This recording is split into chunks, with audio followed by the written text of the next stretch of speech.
Yesterday we got 26 inches of snow.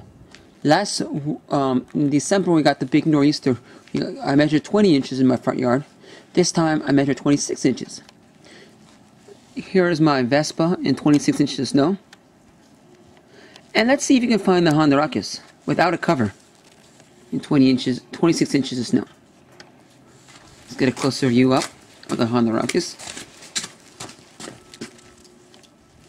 You can't even see it because there's no cover.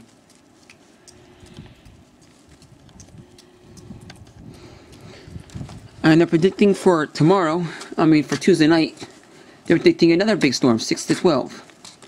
So 20, then 26, and then 6 to 12. And here's 26 inches of snow.